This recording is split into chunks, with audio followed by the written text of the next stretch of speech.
So I'm still fairly new to uh, Christianity, and my faith is still very young. I believe it's very strong, though. Um, and for the first time in about a year, I've actually been tested by true adversity. I've had some issues with, sweating out some medical tests and things like that. But uh, for the first time, not just me, but me and my family are facing true adversity. And I realized just how strong my faith was and how that faith was manifesting itself in my family, because it's easy to have faith when everything is going good when things are going good, mainly good.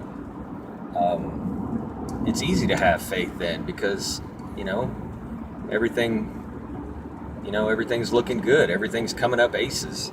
But when you have to face true adversity and your first thought isn't despair, and it isn't oh my gosh, what am I going to do, or it isn't well, a lot of good my faith did. I've been trying to do the right thing and trying to do the good thing and walk the straight and narrow, and look at where it got me. But when your first thought is it's okay, I prayed for a change, I prayed for something, I prayed for to get out of certain situations, and whether I like the way I got out of the situation or not, the fact is I'm out of the situation. And and I know God doesn't give us anything more than we can handle.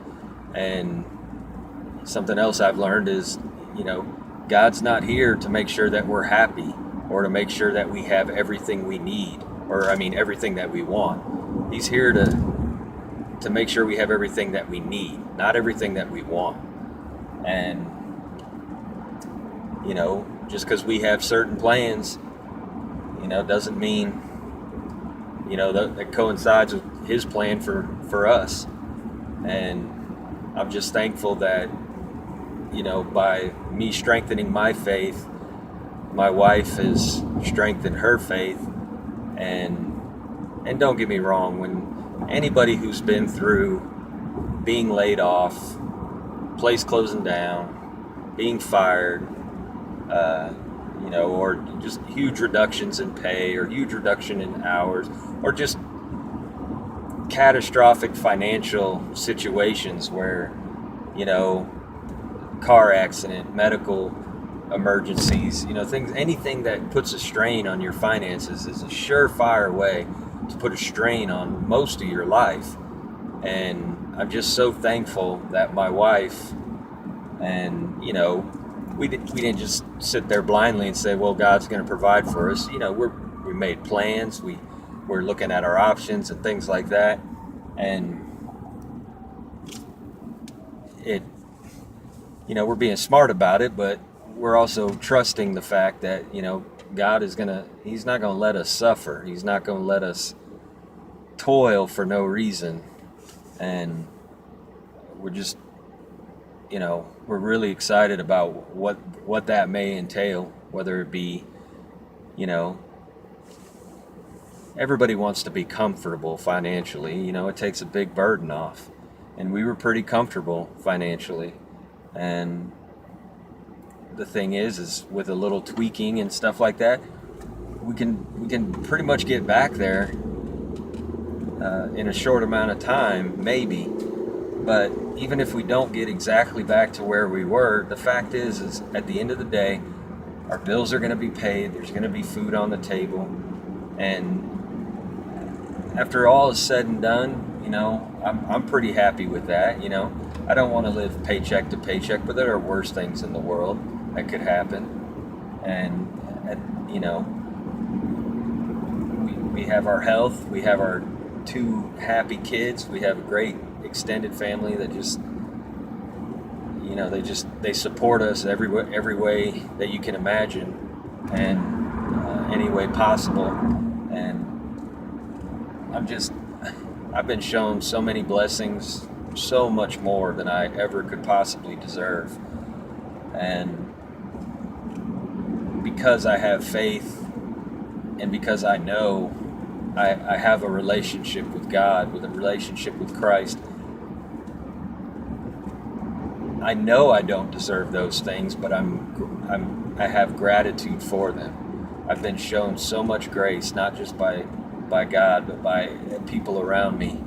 And I've been talking in my 12 step and everything like that about how one of the things I was really trying to work on and really couldn't get over that hump, and a lot of it was pride, a lot of it was fear of possible backlash, basically people making fun of me for all of a sudden a drastic change, because the place I was working for 4 years, I was a certain type of person for 3 of those years, and then the last year, since I found Christ, or should I say since Christ found me, that I changed inside, and I was struggling to change who I was on the outside, at least in work.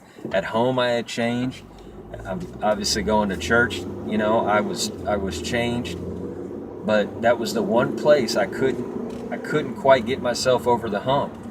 And I felt so convicted of that, because I felt like a hypocrite, because I was acting one way at home and at church and other places like that. But when I went to work, I was not that same person.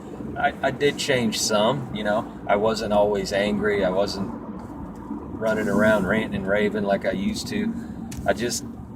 I wanted to do my job and go home to my family. But I still acted in a way that wasn't right. I still participated in conversations that, as a Christian, I had no business participating in. And not just sitting there listening to it, but actively participating. And I mean, even while I was doing it, I felt terrible, but I felt like it was what I had to do to fit in. And on top of the many other reasons why I didn't like working there, the way we were treated was very poor. The way the overall safety of the plant was extremely poor. And I worked with a constant cloud over my head that at any given point there could be catastrophe, because their slogans of safety first were just that, just slogans. It looked good on paper, but it wasn't the reality. But anyway, and I prayed almost daily that God, if it be His will to remove that situation from me. And mainly what I was praying for was to be safe. I wanted to make sure that I got home every night to my family. And I think He just has bigger and better things in store for me. And I don't necessarily mean financially. I just mean as a person. I think maybe He knew that I couldn't bring myself over that hump in that environment. And so maybe I get a new chance at a different environment where people don't know me, and I can be who I am at home and who I am at church, and not feel self-conscious about it. But the point is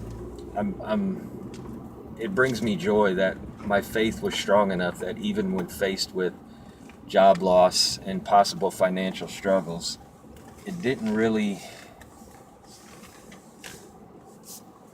make me sad. It didn't make me down. It made me excited about what God has in store for me.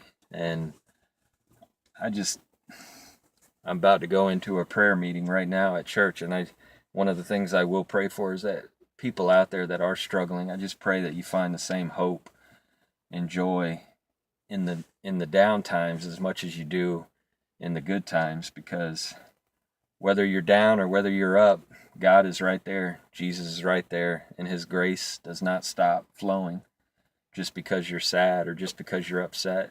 In fact, His grace comes in even more. And there's going to be days ahead where it's not easy, but Jesus is always there, always. He never leaves. And I just hope that everybody can remember that.